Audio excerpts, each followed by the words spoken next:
Padahal tinggal sedikit lagi. Aku sudah tak sanggup menahan diri, dan Bu Halimah pun dengan lembut menuntunku agar tepat berada di sana, di antara batas hasrat dan larangan. Pikiranku melayang entah kemana, hanya membayangkan bahwa sebentar lagi aku akan masuk ke dalam surga dunia yang semu, yang selama ini hanya bisa kupikirkan dalam diam. Wajah cantiknya yang alami mengurai senyum, lalu kembali mengecup bibirku, dan kali ini, aku membalasnya perlahan, penuh ragu, tapi juga dengan debar yang tak terkira. Namun, baru saja kami hendak melangkah lebih jauh, tiba-tiba bel rumah berbunyi, suara Big Ipah terdengar dari depan, memanggil-manggil nama Bu Halimah dengan nada ceria. Ternyata, pembantu rumah tangga Bu Halimah itu pulang lebih cepat dari libur mudiknya. Suasana pagi itu pun buyar seketika. Bu Halimah buru-buru bangkit, menyambar dasternya, sementara aku cepat-cepat mengambil kaos yang tadi kulepas di kursi, lalu berlari kecil membuka pintu untuk Big Ipah, berusaha menyembunyikan wajah dan degup yang belum reda. Sebelum kisah ini berlanjut lebih jauh, izinkan aku memperkenalkan diri terlebih dulu. Namaku Yanto, usia 20 tahun. Aku baru 2 tahun lulus SMA, tapi tak bisa melanjutkan kuliah karena kondisi keuangan. Sejak usia 4 tahun aku sudah yatim piatu.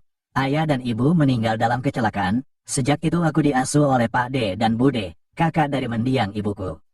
Mereka sudah menganggapku anak sendiri. Apalagi Pak D dan Bude memang mengidamkan anak laki-laki. Anak kandung mereka dua-duanya perempuan, Mbak Sari yang usianya 10 tahun di atasku, dan Mbak Nina yang 5 tahun lebih tua dariku.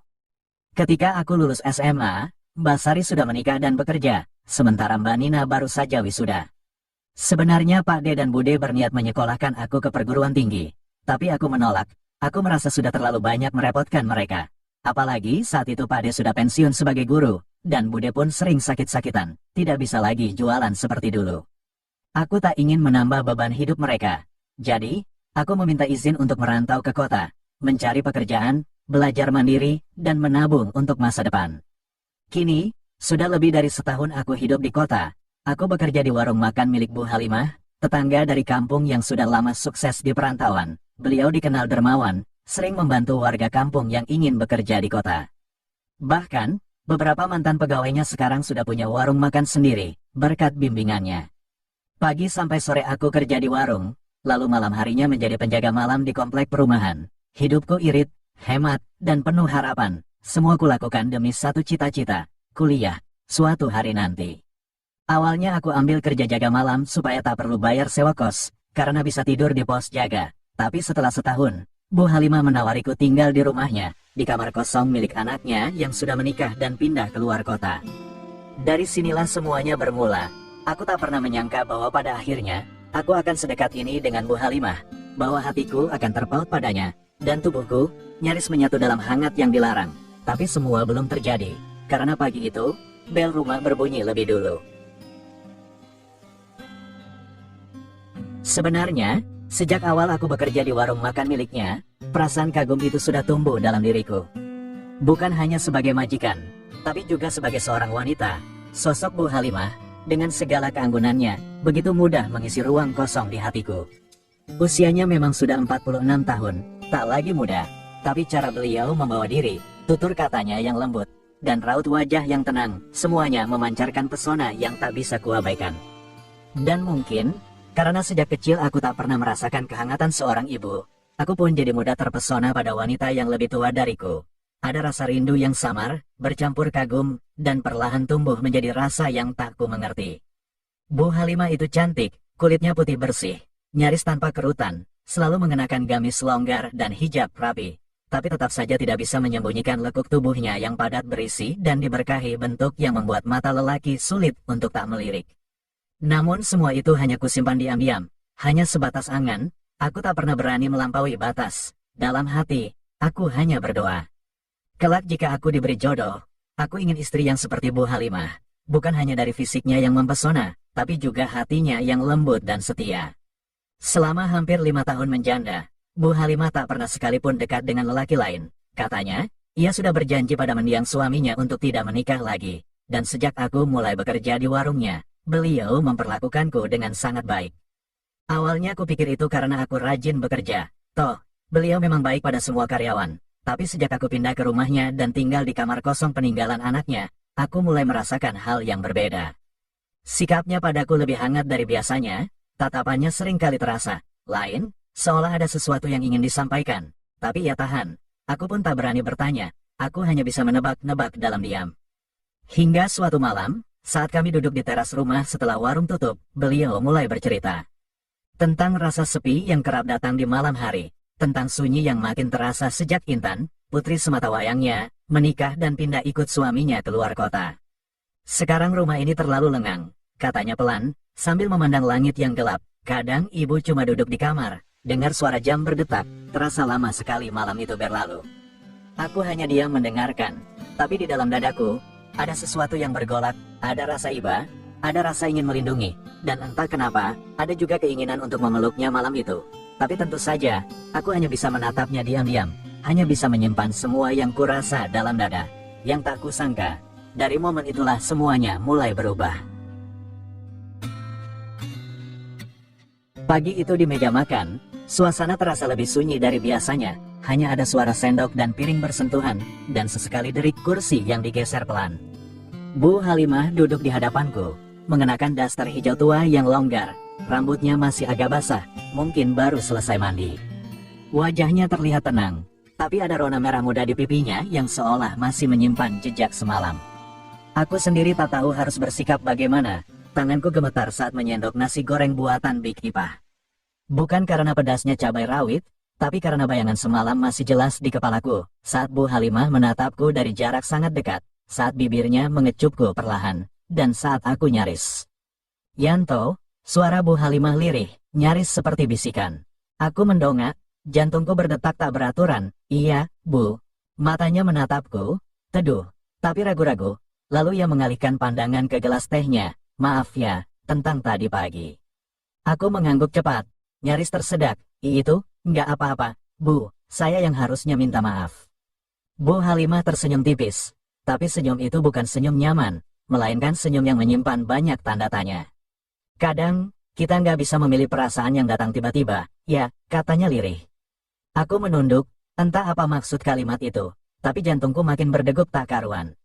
Lalu suasana makin canggung saat Big Ipah tiba-tiba muncul dari arah dapur membawa tumpukan cucian. Bu, itu mesin cucinya tadi ngadat, saya coba bersihin filternya dulu ya. Iya, Ipah, hati-hati ya, jawab Bu Halimah, cepat memulihkan nada suaranya, seperti tak terjadi apa-apa.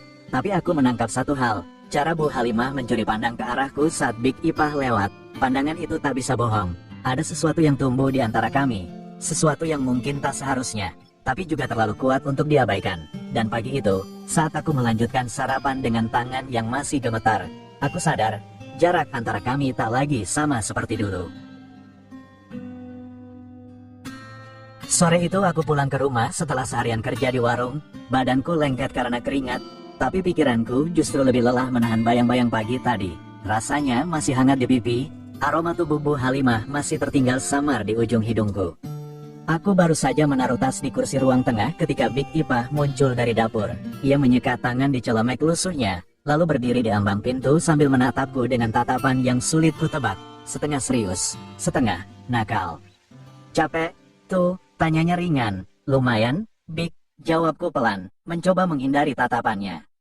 Big Ipah tersenyum tipis, lalu melangkah mendekat sambil melipat tangan di depan dada. Ia berdiri agak miring, dengan kerling yang anehnya membuatku gugup. Nggak ngangka ya, katanya pelan, nadanya datar tapi penuh sindiran. Kamu, anak muda yang gagah dan polos, ternyata doyan juga sama wanita baya. Aku terdiam, hanya bisa menatapnya bingung. Bu Halimah itu, lanjutnya, ya walau masih cantik, tetap saja, lebih cocok jadi ibumu. Aku menelan ludah. Big, aku nggak, udah, tuh, potongnya cepat. Bibik bukan anak kecil, Bibik udah lama kerja di sini. Bibik tahu kok kalau Bu Halimah itu kesepian. Dan kamu, ya kamu juga laki-laki, sekamar di rumah yang sama.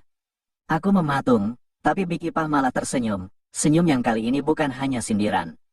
Tahu gitu, katanya sambil mencolek lenganku pelan, dari dulu aja Bibik yang deketin kamu, siapa tahu, kamu bisa nyicip, yang masih segar, tapi udah pengalaman. Aku melangkah mundur satu langkah, tak percaya dengan ucapannya, tapi jujur, ada bagian dalam diriku yang mulai goyah. Big Ipah memang berbeda dari Bu Halimah. Tubuhnya lebih mungil, tapi padat, dan seringkali mengenakan daster pendek yang tidak menyembunyikan banyak hal. Ia tertawa kecil melihat reaksiku, lalu berbalik ke dapur. Tapi sebelum hilang dari pandanganku, ia sempat berkata tanpa menoleh, "Jangan pura-pura polos ya. Tuh, Bibik tahu kamu udah kebakar juga." Sore itu udara terasa lebih panas dari biasanya, dan untuk pertama kalinya, aku sadar, bukan hanya Bu Halimah yang memperhatikanku di rumah ini. Malam itu, aku duduk sendirian di teras rumah setelah makan malam. Bu Halimah sudah masuk ke kamarnya, katanya lagi pusing kepala. Entah benar atau cuma alasan karena tadi kami hampir kelewat batas. Sejak pagi, suasana antara kami memang belum pulih seperti biasa. Aku sedang menyeruput teh manis ketika pintu rumah berderit pelan. Big Ipah muncul, mengenakan daster tipis bermotif bunga, rambutnya digelung asal-asalan, dan yang paling bikin susah napas, leher dasternya terbuka cukup lebar sampai memperlihatkan sebagian bukit dadanya yang penuh. "Heh, ngelamun aja, tuh," katanya sambil nyelonong duduk di bangku sebelahku, jarak kami cuma sejengkal. "Cuma nyari angin, Big," jawabku cepat, menunduk, pura-pura sibuk sama cangkir. Big Ipah tertawa pelan, suaranya serak-serak menggoda. "Bibik juga nyari angin, tapi angin yang hangat, bukan yang dingin." Aku melirik tanpa sengaja, dan mataku langsung bertemu dengan pahanya yang tersingkap karena posisi duduknya. Aku langsung alihkan pandangan, tapi sudah terlambat, imajinasi terlanjur main liar. Big Ipah mendekatkan tubuhnya, bahunya menyentuh lenganku.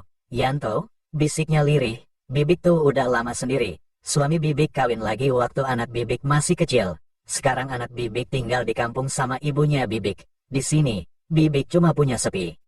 Aku diam, antara kasihan, bingung, dan tak bisa membohongi getaran aneh dalam diriku. "Nggak adil kalau cuma Bu Halimah yang dapat perhatianmu," lanjutnya, "Bibik juga butuh tangan yang hangat, pelukan yang nyata." Tangannya menyentuh pahaku pelan, lembut, tapi seperti api. "Kamu itu muda, kuat, Bibik yakin, kamu bisa bahagiain wanita yang kesepian." Aku hampir lupa bernapas, tapi sebelum semuanya meluncur makin dalam, tiba-tiba dari dalam rumah terdengar suara batuk Bu Halimah. Big Ipah langsung menarik tangannya dan berdiri sambil terkekeh kecil. Udah malam, ya, Bibik mau beresin dapur dulu. Tapi kalau kamu nggak bisa tidur, pintu nggak dikunci kok." Dan dengan langkah menggoda, ia berjalan masuk lagi, meninggalkan aroma sabun mandi dan pikiran yang kacau di kepalaku. Malam itu, aku baru tahu, sepi bisa membuat dua wanita yang berbeda, sama-sama haus perhatian. Dan aku, si anak muda yang tadinya cuma numpang hidup, kini berdiri di tengah badai yang sulit dikendalikan. Malam makin larut, suara kipas angin berdengung pelan di dalam kamar tamu tempatku tidur, tapi pikiranku tak bisa tenang. Bayangan tubuh Big Ipah di teras tadi terus menari dalam benakku. Senyumnya, sentuhannya, bisikannya, semua membuat dadaku sesak dan tubuhku gelisah. Aku pejamkan mata, mencoba melawan, tapi justru kenangan lama muncul. Kenangan yang selama ini terkubur rapi sama Mbak Sari, anak sulung Pak D dan budeku. Waktu itu aku baru kelas 2 SMA. Dia baru putus dari pacarnya dan sedang rawan, sering menangis malam-malam. Aku yang tidur di ruang depan, sering mendengar isaknya dari kamar. Suatu malam, saat listrik padam dan hujan turun deras, dia tiba-tiba masuk ke kamarku. Katanya takut petir. Aku masih ingat, tubuhnya basah dan dingin, tapi pelukannya hangat. Dan malam itu, aku tahu arti kegilaan pertama. Semua berjalan tanpa rencana, tanpa logika, hanya karena sama-sama lemah dan butuh tempat bersandar. Malam ini, rasa itu muncul lagi, perasaan yang sama, campur aduk antara nafsu, rindu, dan rasa bersalah yang tertunda. Dan seolah alam membaca pikiranku, pintu kamarku diketuk pelan. Tok, tok, aku bangkit, pelan membuka, di luar, Big Ipah berdiri, tanpa daster, hanya mengenakan kain sarung yang dililit longgar dan tank top tipis yang memperlihatkan siluet tubuhnya yang dewasa. "Bibik nggak bisa tidur," katanya pelan, "kamu juga enggak, kan?" Aku tak menjawab, kami hanya saling menatap, lalu tanpa kata, aku mundur memberi jalan. Dan malam itu, aku kalah oleh godaan, oleh kesepian, oleh kenangan. Kami terjatuh dalam pelukan, nafas kami menyatu, tubuhnya hangat dan berpengalaman. Ia tahu cara menyentuhku seperti membaca pikiranku. Aku melupakan segalanya, tentang Bu Halimah, tentang masa depan, tentang dosaku pada diriku sendiri. Kami rebah dalam keheningan yang hanya diisi oleh suara ranjang yang lirih berderit. Tapi, belum sempat kami terlelap dalam pelukan usai itu, Tiba-tiba terdengar suara langkah kaki dari arah lorong rumah. Ceklek, pintu kamar Bu Halimah terbuka. Cahaya dari lorong menyinari sebagian tubuhku dan Big Ipah yang masih dalam keadaan setengah telanjang dan keringat. Bu Halimah berjalan ke arah dapur, tanpa melihat ke arah kamar tempatku. Tapi aku tahu, detik itu juga jantungku berhenti berdetak. Bibirku gemetar, sementara Big Ipah menahan napas, tubuhnya menegang. Ia mengambil air dari kulkas, meminumnya, lalu berdiri diam sejenak di depan kulkas seperti sedang berpikir sesuatu. Kemudian tanpa berkata apa-apa, ia berbalik dan berjalan pelan kembali ke kamarnya. Tak sekalipun ia menoleh ke arah kami. Tapi entah kenapa, rasanya seperti ia tahu. Dan malam yang panas itu, berakhir dengan dingin menusuk sampai ke tulang. Bukan karena udara, tapi karena rasa bersalah yang tiba-tiba jadi beban tak tertahankan. Pagi itu di warung terasa biasa. Aku datang lebih awal dari biasanya, berharap kesibukan bisa mengusir rasa bersalah yang masih membekas sejak tadi malam. Big Ipah sudah lebih dulu di dapur, sibuk menyiapkan bahan. Tapi kali ini dia tak terlalu banyak bicara, hanya sesekali melempar senyum nakal, seperti menyimpan rahasia yang hanya kami berdua tahu. Bu Halimah baru turun menjelang jam buka. Penampilannya seperti biasa, anggun, sederhana, dengan gamis abu-abu lembut dan hijab senada. Tapi entah kenapa, pagi itu matanya tampak lebih tenang dan dalam. Yanto, nanti siang bantu hitung stok ya, sekalian aku mau bicara. Katanya ringan, seolah tak ada yang terjadi semalam, senyumnya lembut. Tapi aku bisa rasakan hawa di baliknya, ada sesuatu. Warung mulai ramai seperti biasa, dan aku larut dalam rutinitas. Tapi setiap kali Bu Halimah lewat dekatku, entah sengaja atau tidak, sering sekali tangannya menyentuh pundakku, atau tatapannya menahan lebih lama dari biasanya. Siang menjelang, warung mulai sepi.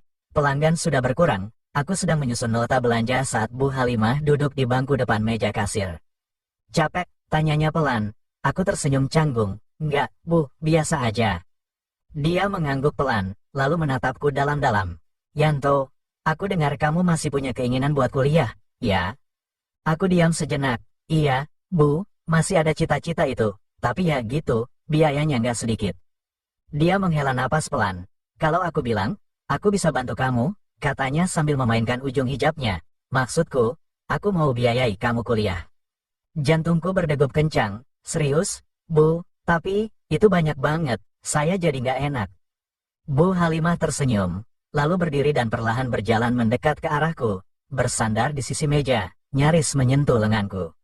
Aku serius, Yan, bisiknya, kamu itu anak baik, rajin, sopan, dan aku percaya kamu bisa berhasil.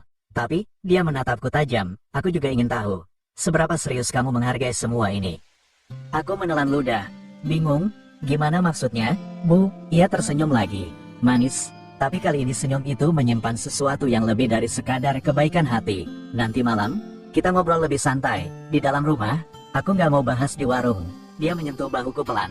Anggap aja, aku ingin memastikan kamu benar-benar siap jadi anak didik kesayanganku. Dan kemudian dia berjalan pergi, meninggalkan aroma tubuhnya yang lembut, dan pikiranku yang makin tak karuan. Malam itu rumah terasa lebih sunyi dari biasanya. Big Ipah sudah ke kamarnya sejak ba'da Isya. Entah benar-benar tidur atau pura-pura tak mau tahu. Sedangkan aku, masih duduk di ruang tengah, jantung berdebar sejak habis maghrib. Bu Halimah keluar dari kamarnya perlahan, mengenakan daster panjang warna biru laut yang sederhana tapi justru membuatnya tampak lebih menggoda. Rambutnya yang biasanya tertutup rapat, kini sebagian terurai lembut sampai bahu. Hijab tak dipakainya malam ini, mungkin karena merasa cukup nyaman denganku, atau karena memang ingin aku melihat sisi dirinya yang lain. Di tangannya ada 2 cangkir teh hangat, aroma melati menyeruak lembut. Kamu udah mandi, kan? Tanyanya sambil menyerahkan 1 cangkir ke aku. Aku mengangguk cepat. Udah, Bu, tadi habis Isya. Dia duduk di depanku, menyilangkan kaki dengan anggun. Matanya menatapku lembut, tapi ada sinar lain yang membuat aku tak bisa berpaling. Yanto, suaranya pelan, nyaris berbisik, kamu mau kuliah, kan? Iya, Bu, saya masih punya mimpi itu. Dia tersenyum. Aku senang dengar itu. Aku ingin kamu jadi lelaki yang berhasil, lelaki yang tahu arah hidupnya. Dia menyesap tehnya, lalu meletakkannya di meja kecil. Tapi jadi lelaki sejati, bukan cuma soal pendidikan, bukan soal kerja keras, tapi soal tahu caranya menghargai, merawat, dan menyayangi. Aku menelan ludah. Kata-katanya menyusup perlahan, seperti kabut yang masuk ke dalam dada. Dan aku mau ajarkan itu ke kamu. Malam ini, tangannya menyentuh jemariku. Lembut, hangat, tapi mengguncang seluruh tubuhku. Anggap ini pelajaran, khusus. Bukan untuk semua orang, hanya untukmu. Aku tak tahu harus berkata apa. Tapi tubuhku bergerak, seperti dituntun oleh sesuatu yang tak bisa dijelaskan logika. Aku duduk mendekat, tangannya kini menyentuh pipiku, menyapu lembut bekas keringat dari kerja seharian. Tenang saja, bisiknya, aku nggak butuh kamu jadi sempurna malam ini, aku cuma ingin kamu jadi dirimu, dan izinkan aku membimbingmu. Lalu dia mendekat, bibirnya menyentuh keningku, sebuah ciuman yang tidak buru-buru, seperti seorang ibu, tapi juga seperti seorang wanita yang menyimpan cinta terlalu lama. Dan malam pun menjadi ruang rahasia, tempat di mana aku belajar lebih dari sekadar teori hidup. Aku belajar menjadi lelaki, bukan karena bisa menaklukkan wanita, tapi karena mampu memahami keinginan dan luka mereka, lewat pelukan, lewat bisikan, dan lewat keheningan yang terisi oleh nafas kami berdua. Pelan tapi pasti, malam itu mengalir seperti simfoni yang lembut. Tak ada lampu terang, hanya nyala temaram dari lampu sudut ruang yang menyoroti siluet Bu Halimah dalam balutan dasternya. Dalam keheningan itu, tidak ada yang terburu-buru, semua terasa sakral, penuh penghormatan, bukan hanya pada tubuh, tapi juga pada rasa yang sudah lama terpendam. Aku mengikutinya ke kamar, dengan langkah pelan dan jantung berdebar tak karuan. Di kamar itu, aroma bunga melati dan bedak bayi berpadu menjadi satu, membuatku merasa seperti kembali ke masa kecil, tapi juga disambut dunia yang benar-benar baru. Bu Halimah menatapku, lalu berkata pelan, malam ini, kamu gak perlu takut atau malu, karena aku tahu kamu adalah anak baik, yang cuma butuh diajari bagaimana mencintai, dan dicintai. Lalu dia mendekat, membimbing tanganku untuk menyentuh pipinya, lehernya, lalu ke arah yang tak pernah kubayangkan sebelumnya. Ia tidak hanya membiarkanku mengejar tubuhnya, tapi juga membimbingku memahami bagaimana memperlakukan wanita dengan lembut dan penuh hormat. Pelan, Yanto, rasakan, jangan buru-buru, dengarkan aku, jangan hanya ikuti nafsu, bisiknya, saat tanganku mulai berani menyusuri tiap inci tubuh yang ia izinkan.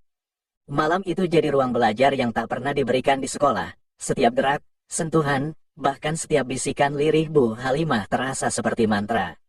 Ia mengajarkanku untuk tidak hanya menikmati, tapi juga memberi. Tentang bagaimana sentuhan bisa jadi doa, dan pelukan bisa jadi pengakuan. Di tengah malam, kami terdiam lama, saling memandang dalam pelukan. Nafas kami masih belum stabil, tapi hati kami terasa tenang. Bu, bisikku, tak tahu harus bilang apa, tangannya menyapu rambutku. Set, kamu sudah cukup membuatku bahagia malam ini, nak. Ada jeda, hening, tapi bukan canggung, melainkan sebuah rasa nyaman yang mendalam, seperti habis menangis dan akhirnya bisa tidur nyenyak. Kami tertidur dalam pelukan, tidak seperti pasangan yang saling menuntut, tapi seperti dua jiwa yang lelah, dan akhirnya menemukan pelabuhan. Pagi harinya, sinar matahari masuk dari sela gorden. Bu Halimah masih tidur nyenyak, wajahnya damai sekali, dan aku hanya bisa menatapnya lama, merasa antara mimpi dan nyata. Sejak malam itu, hari-hariku berubah total. Aku tidak lagi hanya si Yanto penjaga warung dan pos ronda. Kini aku juga resmi jadi mahasiswa semester awal di sebuah kampus swasta. Sesuai janji Bu Halimah yang mengurus semua kebutuhan kuliahku, mulai dari uang masuk, buku, sampai laptop bekas tapi masih bagus. Ini buat kamu belajar, katanya waktu itu sambil menyerahkan tas laptop. Tapi jangan lupa, belajar jadi lelaki sejati juga harus terus ya. Nada suaranya manis, tapi matanya menggoda, dan aku cuma bisa nyengir, bingung antara bersyukur atau berdeg-degan. Bu Halimah makin sayang padaku. Pagi dia bangunkan dengan lembut, siang dia pastikan aku makan, malam, ya, kalau malam, beliau selalu punya cara untuk mengusir sepi. Entah itu ajakan ngobrol di dapur sambil minum teh hangat, atau menyusup ke kamarku ketika Big Ipah sudah tidur dan lampu rumah mulai redup. Kadang cuma ingin dipeluk, kadang ingin didengarkan, dan seringnya ingin dicintai. Namun, jika malam berjalan panjang dan Bu Halimah keburu tertidur pulas, maka cerita jadi lain. Tak jarang, saat jam sudah hampir tengah malam dan aku masih di kamar belajar, ada suara pelan mengetuk pintu. Tok, tok, Yanto, kamu belum tidur? Itu suara Big Ipah, nada suaranya lirih, tapi ada semacam getaran aneh yang membuatku langsung gugup. Aku buka pintu, dan dia sudah berdiri dengan daster longgar dan rambut digelung seadanya, wajahnya capek tapi matanya berbicara lain. Bibik gak bisa tidur. Entah kenapa kepikiran terus. Kamu, Dek, aku terpaku. Bibik tahu kamu sekarang sibuk, tapi Bibik juga gak mau cuma jadi penonton. Dia melangkah masuk tanpa minta izin, duduk di tepi tempat tidurku sambil memainkan ujung dasternya sendiri. Bu Halimah beruntungnya, punya anak didik yang ganteng, rajin, dan tahu cara buat wanita merasa muda lagi. Aku gak tahu harus jawab apa, tapi ketika ia menatapku dengan mata sendu dan senyum nakal, semua nasihat moral seperti menguap begitu saja.